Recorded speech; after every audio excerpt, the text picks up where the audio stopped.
This week you get to know Georgia Whalen, president and owner of Rivergate Marketing, a firm specializing in industrial automation companies. Georgia started her company and re-entered the workforce in 2008 after raising her 3 children. We can all imagine how challenging that must have been given the economic forces at the time. Perseverance and tenacity won out, as they often do, and now Georgia and her staff perform marketing services for many CSIA members, including setting strategy, blogging, and social media management. Georgia discusses how engineers and technical people shop and research. She warns against the old-fashioned viewpoint that business will always just walk in the door through referrals and repeat customers, something established companies have enjoyed in the past. Finally, Georgia helps us understand how to start marketing if you're at ground zero. Visit Georgia's company at rivergatemarketing.com. Enjoy getting to know Georgia Whalen. You're listening to the Control System Integrators Association's Talking Industrial Automation podcast, where you get to know the people that make modern manufacturing and processing possible. Now, here is your host, Tony Verhoeven. Thanks for downloading the Talking Industrial Automation podcast. This is a show to help you get to know the people that make modern manufacturing and processing possible. I'll be talking industrial automation with CSIA system integrators and industry partners to get a better understanding of how they help their clients solve manufacturing and process challenges, and how they became successful in their careers. Along the way, we will touch on system integration best practices, technology, trends, and challenges. Whether you are a manufacturer, end user, supplier, or system integrator, I hope you will enjoy the insights CSIA members will bring to this podcast.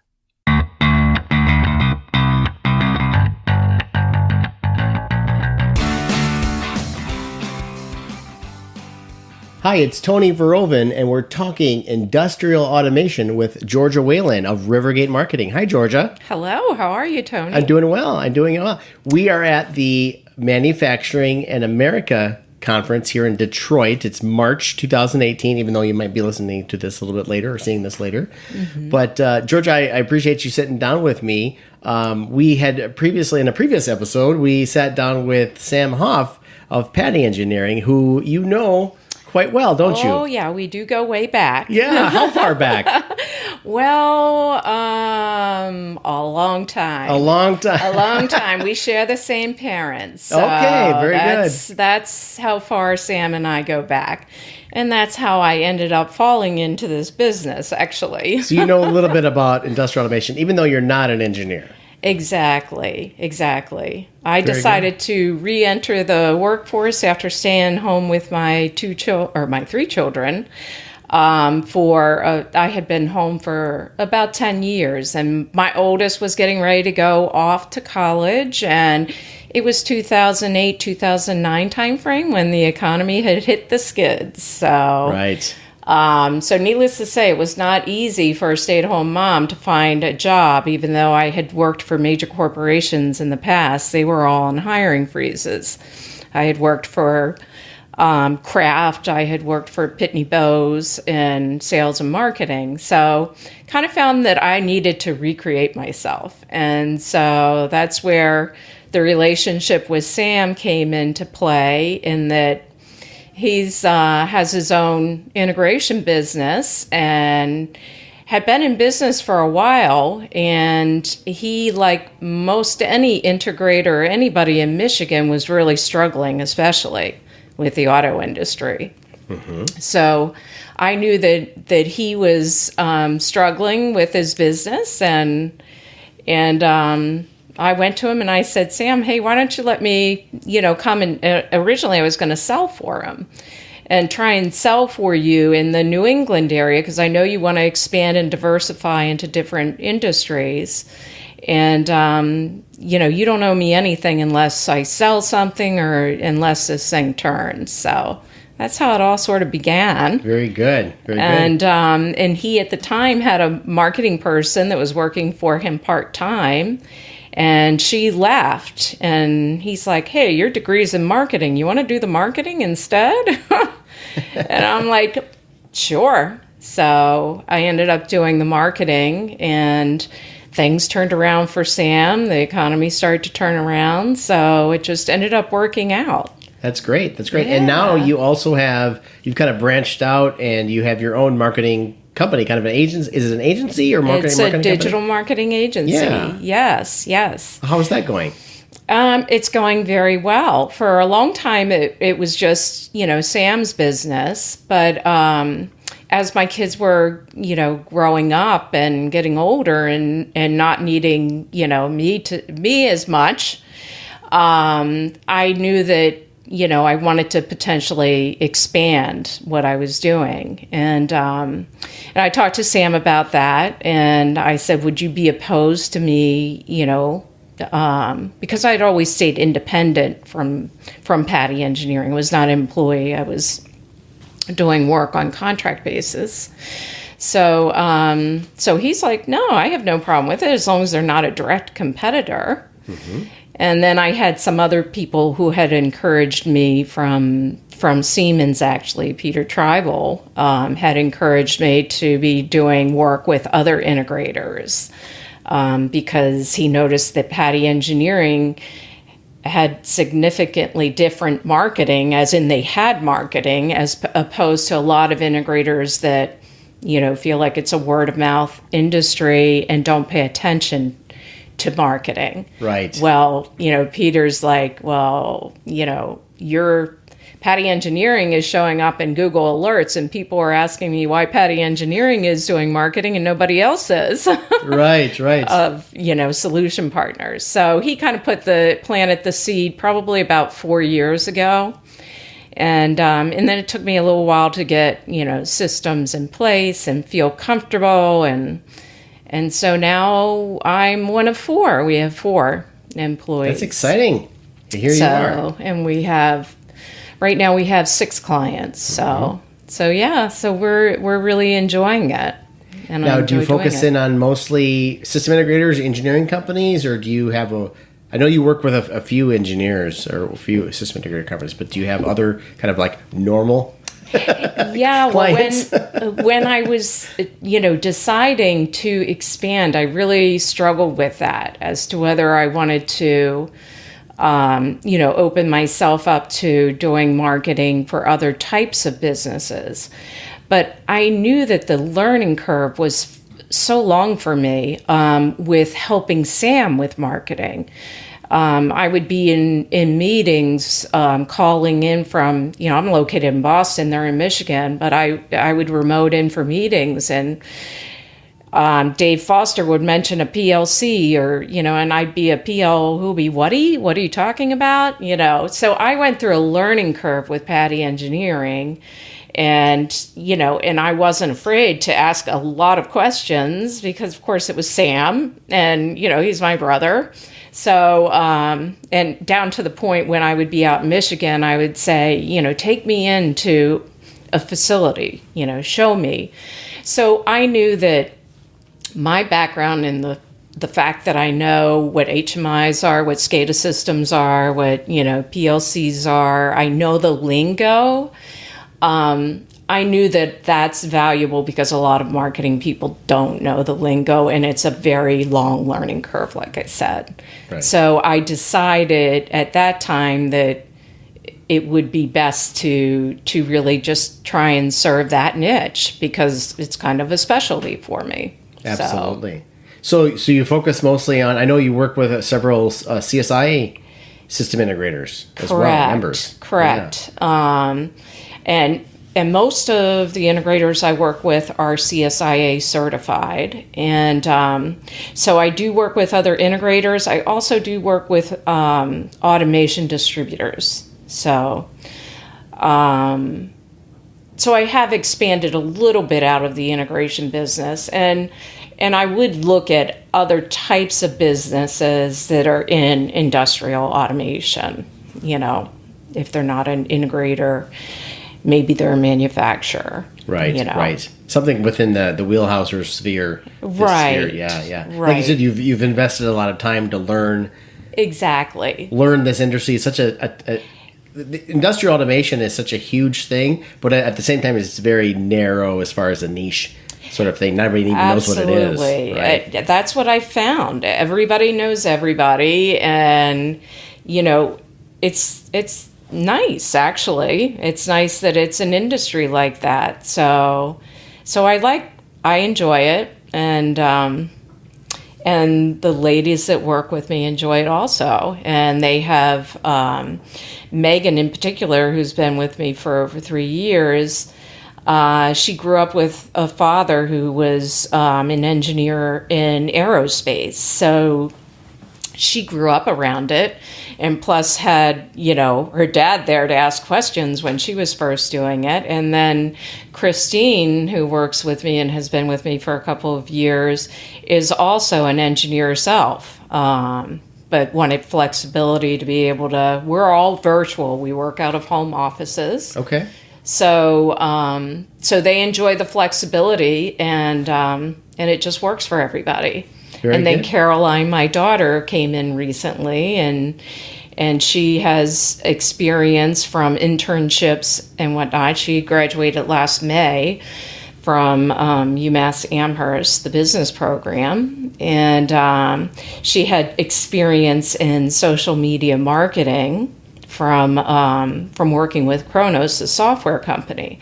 So at the time, I was expanding the business, and I'm like, Caroline, why don't you just come to work for me for a little while? I could really use your help, and you can learn other things that maybe you haven't yet, like some of the other software platforms, marketing automation, how to do a press release, and all of that. So she's working with me right now too. That's great. I love how everybody's kind of keeping it. It is a small community, but also it seems like there are some families that are working together in this business. Like your family. So that's great. That's great.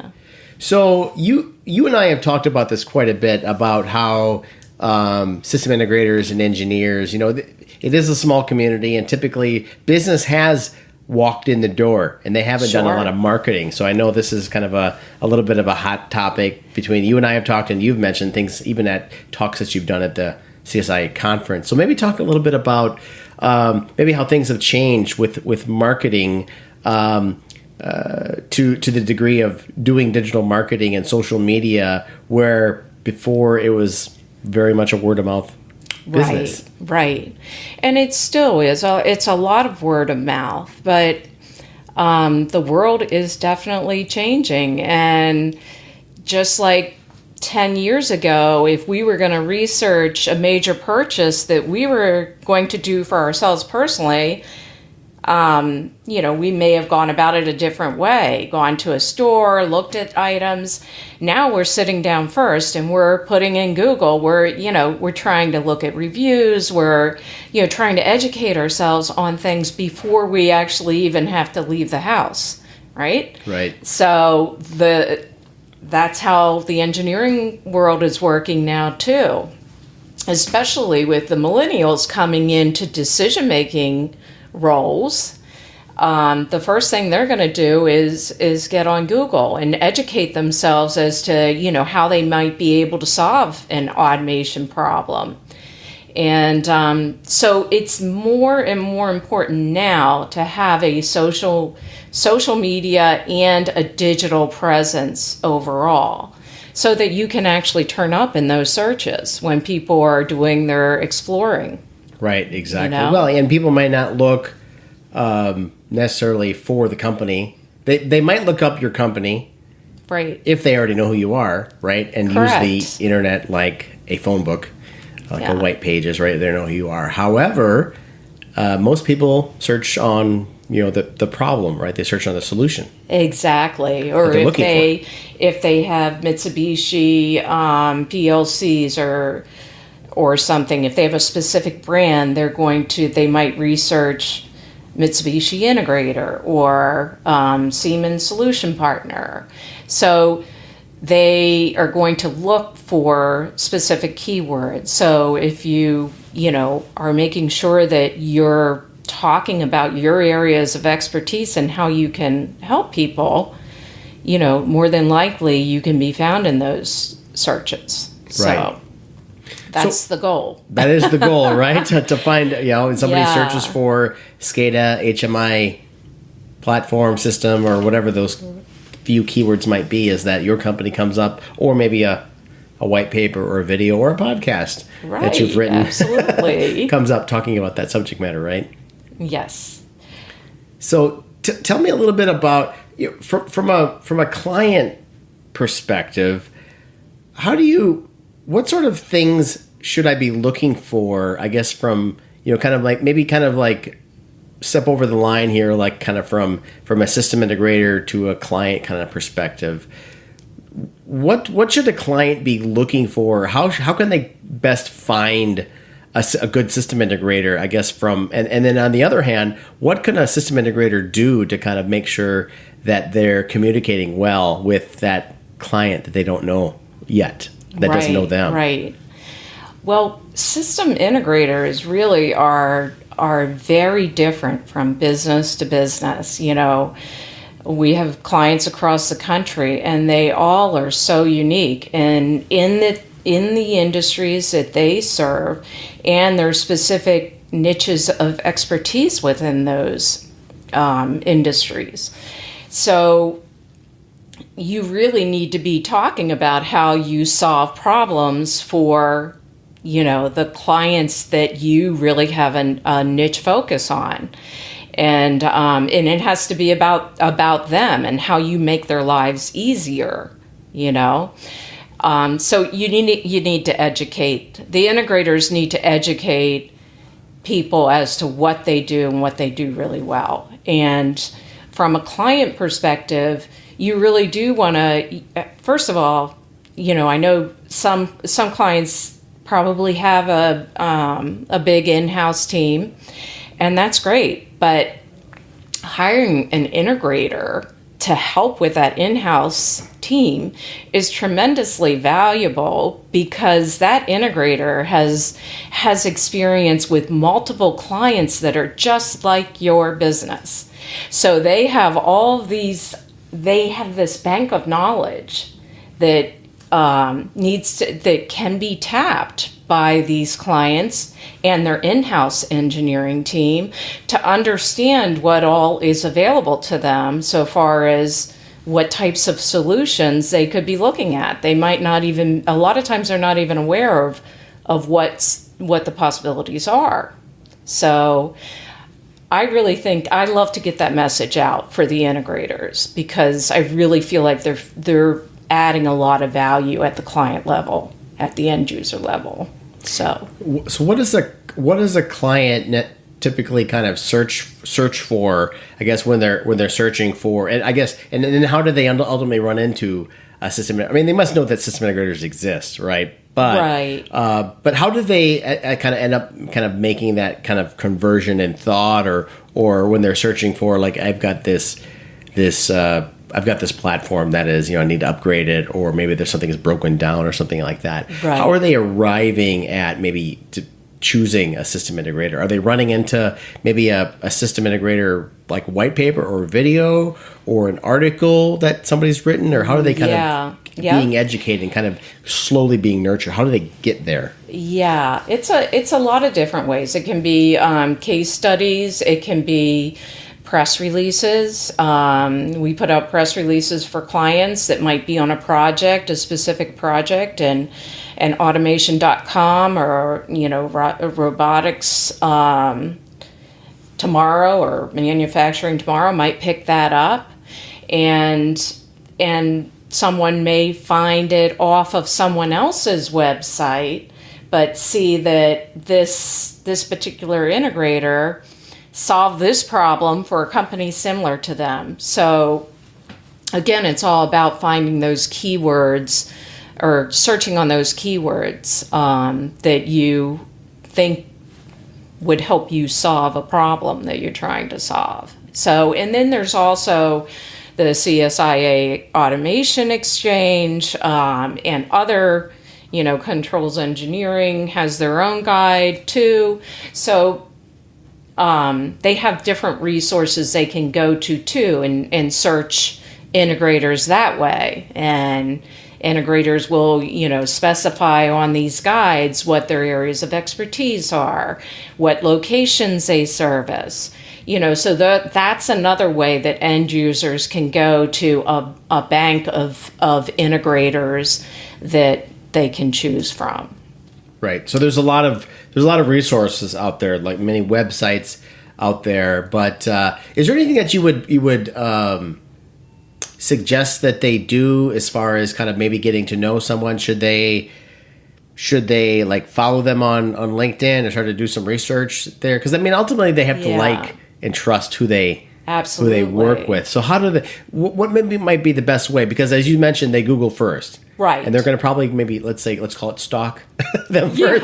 They're going to learn a little bit before they get to know them. What would a client? What should a client do to kind of maybe do research on a system integrator out there? Well, I would definitely say go to their website and take a look at their case studies. Take a look at their. Hopefully they have a blog and, they're talking about some of the problems they solve.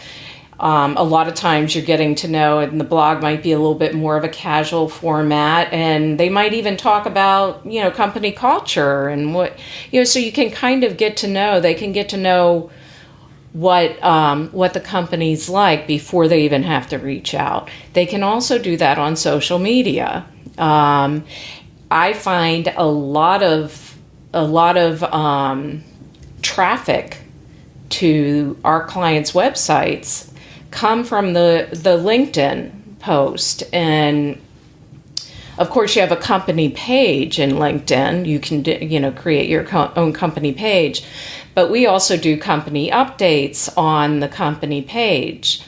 But there's also a whole process behind that if integrators knew, it would help the clients get to know them, because you have a whole, I know Sam has 2,000, contacts on that he's linked in with. So if it goes on the company page, they're only going to see it if they're following the company page.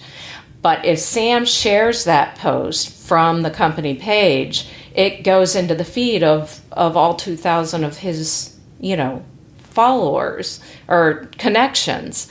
So, there's all sorts of ways that you can help your company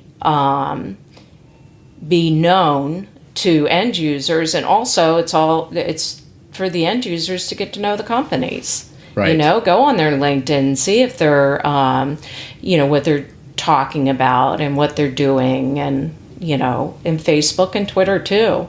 So I'm going to play devil's advocate with you now. So the engineers are going to say, they're going to say, well, why would I want to blog or do a video or spend time with Tony on a video here? What's the ROI of that? Why am I going to get the lead for this, Georgia? Tell me, because you're going to tell them this. You're right. You're going to go and you're going to propose here's what we should be doing for marketing. So talk a little bit about working with a system integrator and maybe convincing isn't the right word, because obviously you're in their office, so they're listening to you. But I guess what do you tell them, kind of help them understand that flipping the switch on publishing a blog article or whatever piece of content, a white paper, doesn't automatically turn into a lead the next day or instantly. Right.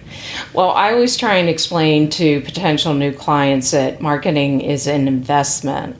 It's not an expense. And being an investment, you have to give it time to give you a return. So it's not going to happen immediately. If you haven't been in the game, you don't have a blog, you've never been active on social media, it's going to take a while to get traction. So what I will tell you is, if you, we also invest in a marketing automation platform. So now, for clients that have been with us for a while, and we've been able to, build a little bit of a following there, and we're using this marketing automation platform maybe to send out a newsletter for them or whatnot, we can do some more of the actual ROI and tracking. If a lead comes in from a newsletter being generated and they filled out a, yes, I'm interested in learning more about this, whether it's cybersecurity or whatever, then you can trace that lead back to the marketing, effort that you've done. So there's ways of proving the ROI. I've also had clients through sharing LinkedIn posts win large projects. And if the clients that are good about asking, how did you find out about us, or how'd you know, are going to be able to see the ROI a lot more than, because sometimes that's not going to come back to me as the marketing team. We're not going to know that. We're not going to know that they picked up the phone and called you because now they know you have an office. In particular, Huffman Engineering expanded to Colorado, and they had a customer that used to be a client in Nebraska see a LinkedIn post about them opening an office in Colorado, and that former client was now at a manufacturing facility in Colorado. Well, he picked up the phone and gave them a call. Now, I never would have known that if they didn't tell me that. So a lot of times you need to ask the questions to find out how people are finding you. Right. And sometimes here's the challenge, I think, also with marketing is they remember that last thing.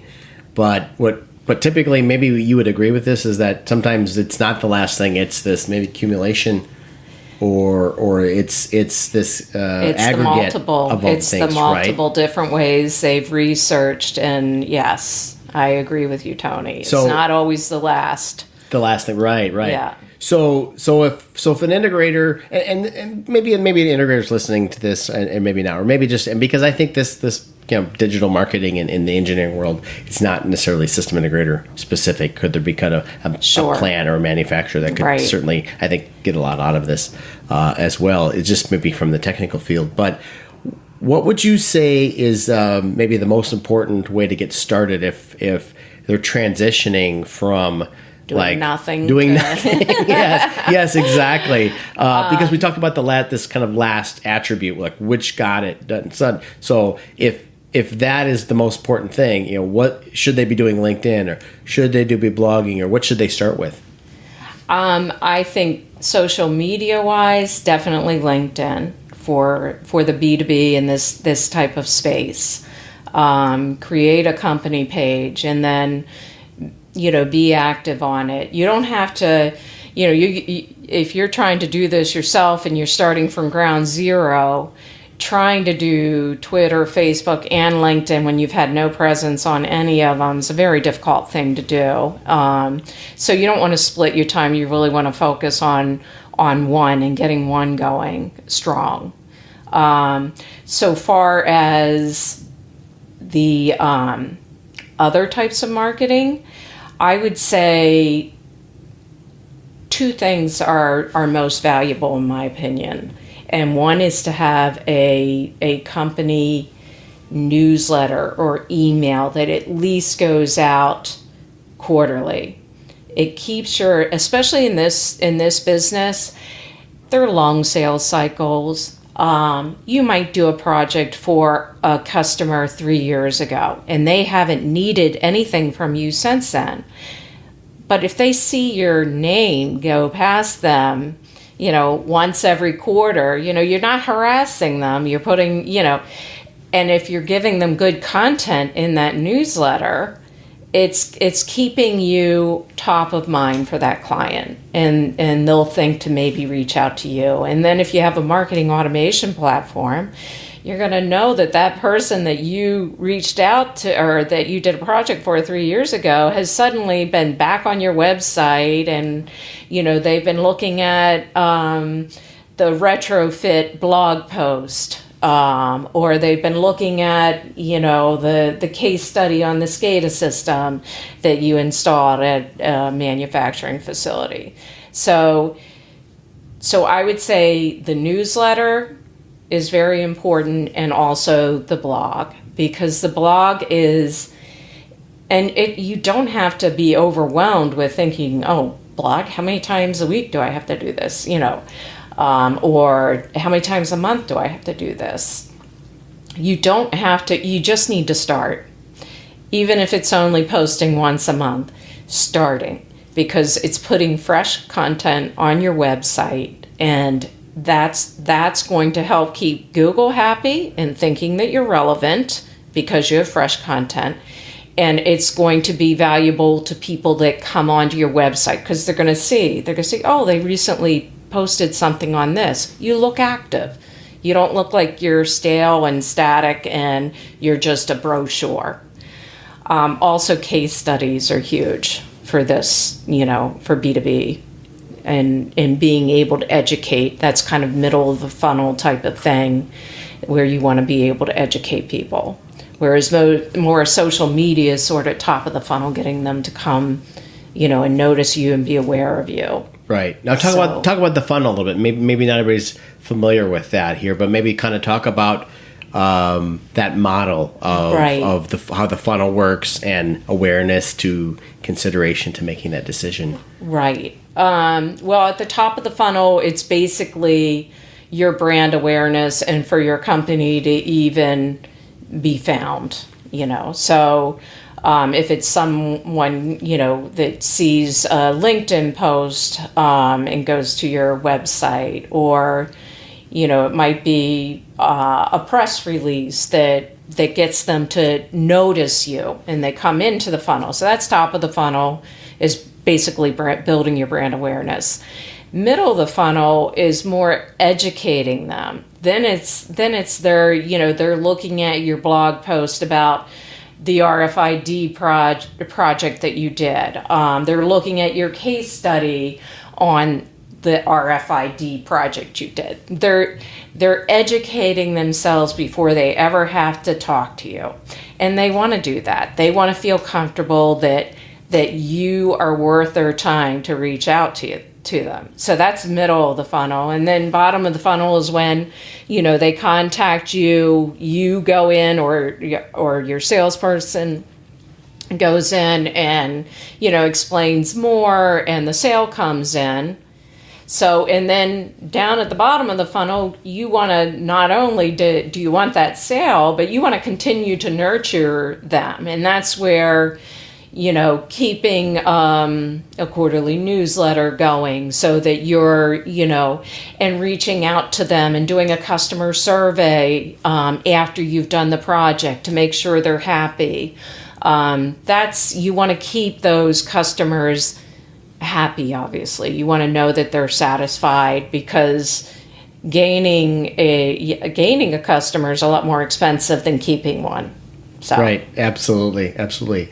So, do you think print is still relevant in marketing today, as far as sending a postcard, sending a new printed newsletter? Is that still a strategy that? We're not big on that. Mm-hmm. We really aren't. A lot of, and maybe some people would disagree with that. Sometimes it's nice to, if you're going to have an open house because you've opened a new facility, or you're celebrating a milestone, and you want to send out a really nice invitation or something like that that's impressive, that comes through the mail, then sure, yeah, things like that.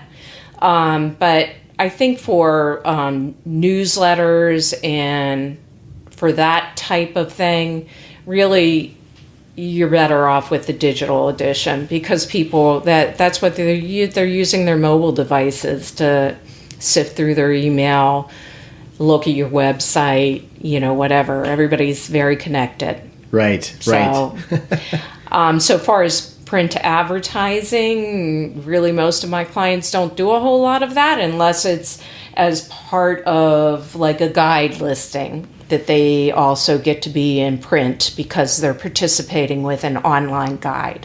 So then it's, they have both the digital version and the print version. Right. So maybe, what about like a traditional print ad, maybe in a trade magazine, or versus versus maybe like Google AdWords or something like that. I mean, thinking about, they have a limited marketing budget, if they have a marketing budget.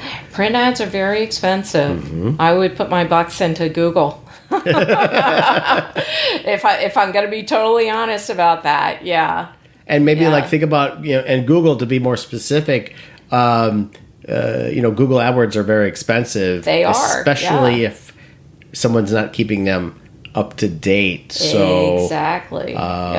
Maybe you can talk a little bit about maybe that long tail experience of blogging, where it's going to take a lot longer to get maybe a lead or find something versus maybe getting us a lot of traffic, unkicking the hose, getting a lot of traffic through Google AdWords, but what's the kind of the return and maybe the and that's if you're going to invest in Google AdWords, then you really need to pay attention to it, because you can have a whole lot of traffic from Google AdWords, and if you go into your analytics, and everybody should have Google Analytics, no matter who you are, you need Google Analytics. It's free, and it helps you find out what's working for your website. So if you go into the Google Analytics and you see AdWords is sending, 1,000 visits a month to your website, but they bounce off of it, their bounce rate's 90%, which means 90% of them are going to leave before they even go past that first page, then you're kind of wasting your money. You want them to, if you're going to invest in Google AdWords, you need to have the ads be very targeted and specific, and it needs to go to a page that addresses exactly what that person was looking for, or they're not going to stay on it. So you don't want to waste your money. Yeah, so maybe that's not the first thing that you do if you're doing no marketing. No. Right. You don't want to drop them on your homepage from a Google ad. Yeah. Right. Yeah. So Megan, one of your employees, and I just did a webinar for CSIA recently, and we talked about how to create content when the engineers don't or can't or won't write. So maybe you can elaborate a little bit on that. So I'm sure a lot of people are thinking, well, great, Georgia, we're going to blog, but I have to bill hours to run a business to write here, and I'm not going to take off my engineer off of billable work because we're 10 people and I can't afford any of that time. So what's the solution there? How do you create content or a blog, or what do you create if that's kind of where the position they're in? Right. Well, we try and help clients with the whole blogging process, in that we've created like worksheets for them to give them ideas of what to write about. We also suggest doing like a blog lunch. Everybody's got to eat anyway. And if your engineers are working on something in-house, if they're not out on site, buy them pizza, and set them up in the conference room, and that's when you can, number one, come up with topic ideas, and then number two, actually start working on writing them, from the worksheet or off the worksheet if they have an idea of maybe it's a certain tip that they just found a workaround for, or if it's a customer question that they typically get. Well, you definitely want to write about that, because you can guarantee people are putting that question into Google. So it is a challenge, and the engineers don't like to do it typically at first. They're engineers. They don't necessarily, they like numbers, they like solving problems. They really don't, a lot of them don't like to write. There's exceptions, and some of them are phenomenal writers, but a lot of them don't like to write. But we get past that by saying, just give us bullet points, just give us a rough draft. We're going to make it look really nice. We're going to clean it up for you. We're going to send it back to you. You're going to tell us, okay, this looks good or it doesn't. And then we're going to post it for you. And when we post it for you, you're getting credit for that blog post. not us or not somebody else. So, this is good for your career too. It's not just good for the company. It's good for the company, definitely good for the company. But it's also good for your career and for people seeing that, this guy knows what he's talking about. Have you seen, a couple of his blog posts? So it can be a win-win for the engineers and for the company. So very good. I think, this is where I love your company because it's super cool in that you can, again, going back to the beginning, this business. You've been working here for a long time. You work with Patty Engineering, was one of your first client, right? And yeah. So in doing that, you've developed obviously your own business in working with system integrators, and obviously in this industry. So I think your model is really great because now people can come to you and maybe give you an outline of what they want to say, but you're going to help them write that, right? And so exactly, you're going to help them write that. You're going to help them. What else? What are kind of some of the services that you guys do? You're going to run their social media accounts, and yeah, we do. We basically we're a full service.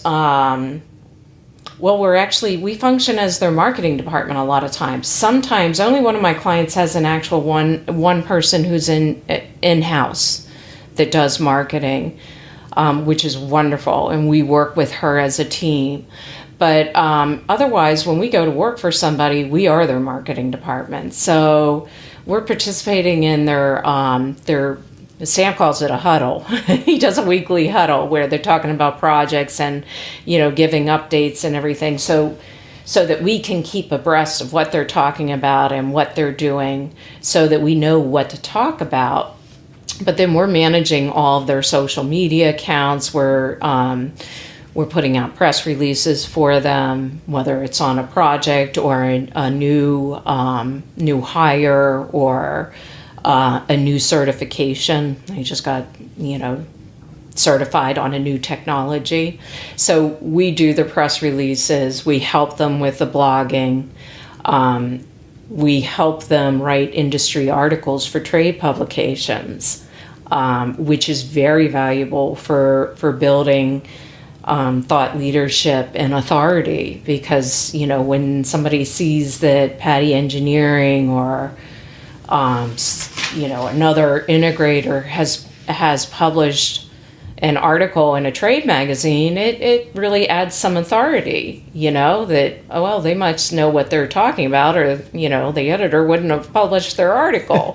So we do pretty much a very broad spectrum of what we're doing for the clients. And we also do their website updates. If they're on a WordPress platform, it's very user friendly, and we can go in there and we can post their blog posts for them. We can post their press releases. We can create new landing pages for them for specific technologies. So we kind of do everything for them. Okay. And a lot of things that they wouldn't think about or wouldn't necessarily know how to do themselves. So we try and make it incredibly easy on them, because we know they're busy running their business and they only have so much time.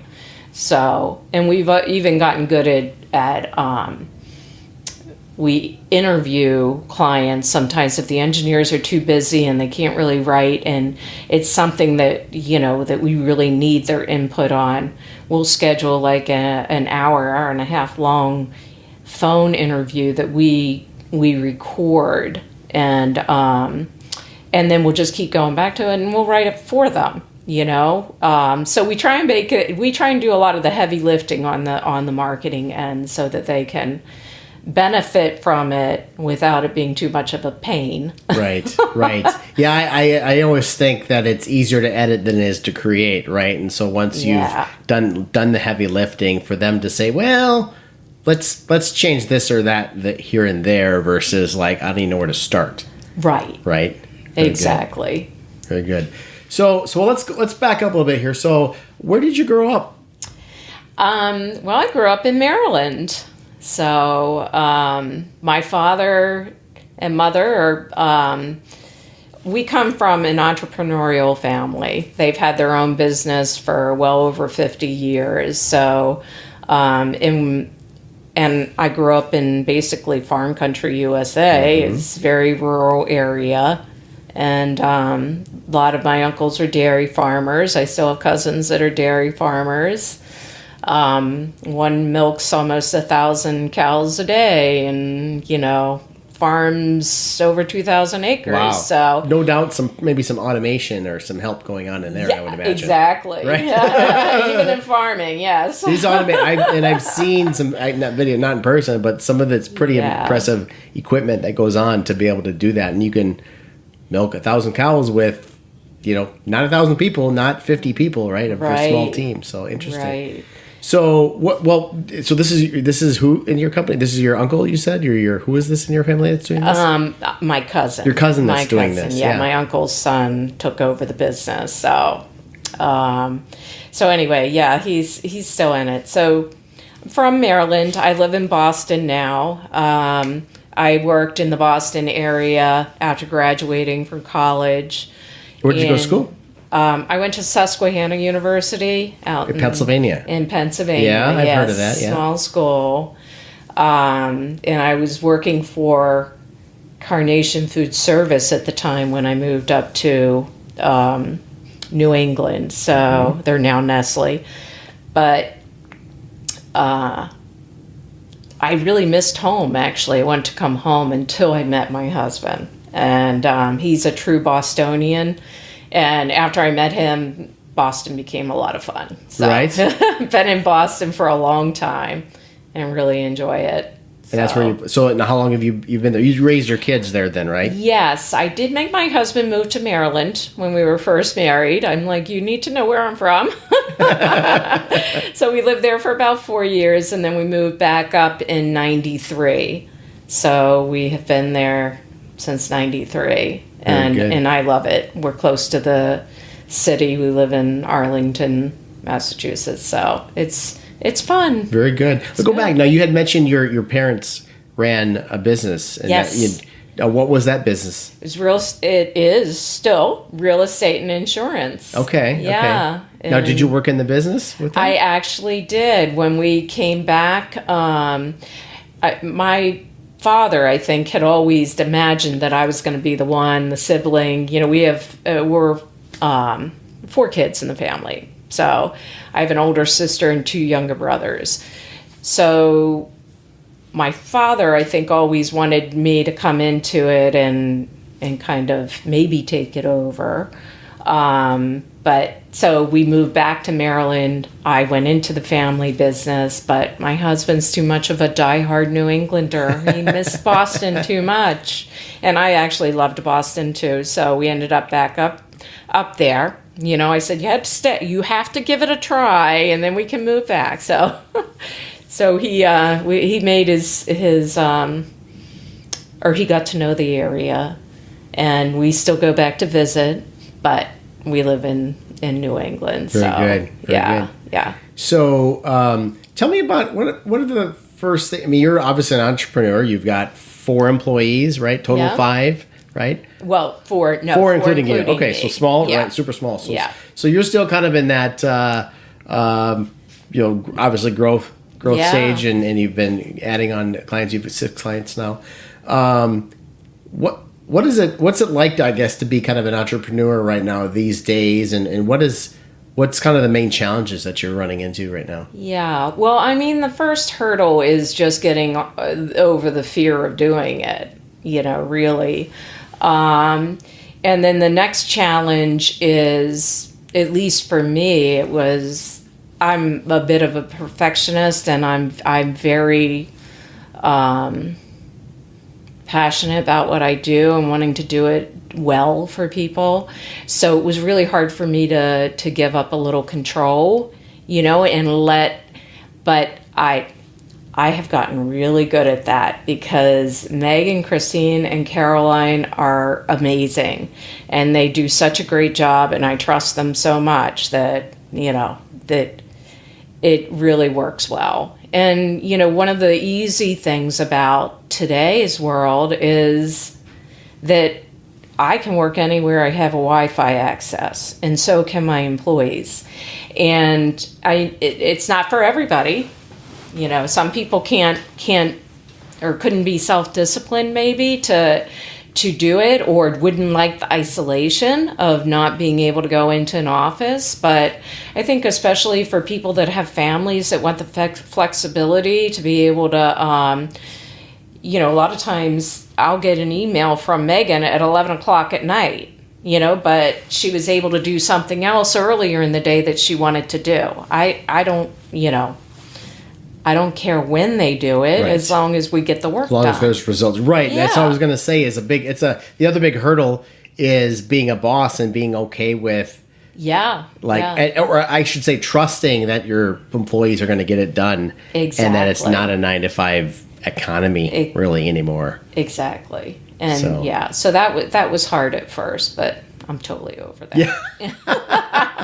I've worked for companies in the past that have that kind of like, it's very 8 to 5 and when walking in the doors when you're there and really it's like, well, it's certainly not. I've been here since I woke up, right? We all roll over, we grab the phone and we're at work. Exactly. Right. And so being able to do that, and then like you said, 11 o'clock at night, we're in that economy now where you can work anywhere, and we're probably Which can be kind of bad because it's hard for you to unplug too. It's hard to turn it off, right? Exactly. Yeah. And being a business owner and running your own business, you're never really off technically, except for maybe when you're sleeping. Of course, we had talked earlier about what keeps you up at night with what keeps you up at night. Also infiltrates your work, right? I've got too many things going on at once, but that's where the whole team mentality. Every one of my team pulls together when they need to, and we get it done. We won't miss, we get it done. So it's having that trust and everything in the people that are working for you. And we also, I'm good about investing in software platforms that are going to help my employees be able to work smarter and help my clients be able to have a further reach, whether that's a small business platform to put out press releases on so that we can build out, media lists that are specific to their niche of the business, or, a social media scheduling platform so that we don't have to we can schedule a post in advance, So there's all these different platforms which is the beauty of today, that there's so much available to you. To be able to make this effective, the whole digital marketing thing. So Right. Yeah. So as you're wrapping up, Georgia, here, we are at the Manufacturing in America conference right now here. What are you hoping to learn or get out of this or to do here this couple days? I always love to attend this because number one, it's a great networking venue to just network with a lot of different people, whether they're competitors like Patty Engineering. Of course, I love to be here with them because they're here and they're displaying and they have the big thing going on with the Ford Field and kicking the football and monitoring with MindSphere. I like networking with the Siemens people because, I like to work with them on different marketing initiatives for my clients. So it's always good for me to be able to get to know them better and also, just see what's new out there, So I like to sit in on some of the seminars, and I also love the summit portion of it. The keynote speaker this year is, Alan. And he's, a great economist. He always thrills everybody with his unbelievable information, and he's very spot on, has a very good record for accuracy. So the summit is always a big draw too. And I work with Electromatic Products some as well. So, and Siemens and Electromatic Products do this event. So I like to network also with the Electromatic people while I'm here. Excellent. Yeah. Well, and they're letting us attend, and we appreciate them being good hosts to CSIA as well. And Georgia, we really appreciate Rivergate Marketing being a member of CSIA. You're not a widget maker, HMI product maker, or you name it, kind of equipment out there. So you're one of the few kind of supplier partners out there that is really not directly into the industry. However, we appreciate that you see this as a good place to be, so to not only grow your own business and see this as a growth opportunity for you to help integrators grow, but also potential suppliers as well. So we appreciate that. Absolutely, I love being part of it. It's what are some of the things that what's some of the things that you're getting out of it here? You've been a member for a couple of years now, I think. Well, being able to network with the integrators is great. It's also, I see how valuable it is to their business too. So I like to stay part of that. It's very valuable to their business in what it, and Sam's a huge believer. My brother Sam's a huge believer in CSIA and how much it's helped his business. So I find that interesting, and I find that the integrators that are a part of CSIA really care about their businesses, and they are in a mode of continuous improvement. And that's the kind of people I want to do business with. So it's a great place to be. It is, absolutely.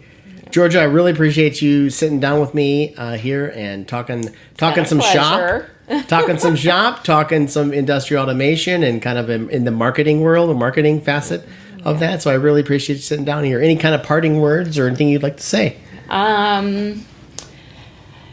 Well, I'm looking forward to the executive conference, so I hope to see plenty of integrators there and be able to network with everyone. Looking forward to that as well, and excited about attending this event here at Manufacturing in America. Absolutely, yeah, and nice tee up, Georgia. The CSIA Executive Conference is going to be in San Francisco this year. I'm excited about that as well. So very cool site, and being able to enjoy the sights and the food and the cool stuff that's out there. But also it should be a pretty good conference. The agenda is going to be outstanding. Yes. This year, all the Looking good forward speakers to it as well. So, well, very good. Thank you very much, Georgia. This is Tony Verhoeven, talking industrial automation with Georgia Whalen of Rivergate Marketing.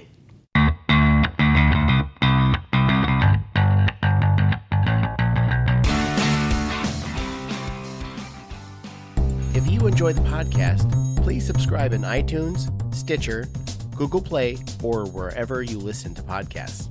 We'd also appreciate a like, share, and comments about what you hear. Visit CSIAexchange.com/podcast for a full list of episodes, to subscribe, or to contact us. We'd like to hear what topics you want to learn about and who you'd like to hear from. Music provided by bensound.com under a Creative Commons license. This is a production of the Control System Integrators Association, CSIA. Thanks for listening to the Talking Industrial Automation podcast. Read the Industrial Automation blog and find and research qualified system integrators at CSIAexchange.com. For more information on why your system integrator should be CSIA certified, visit controlsys.org, controlsys.org.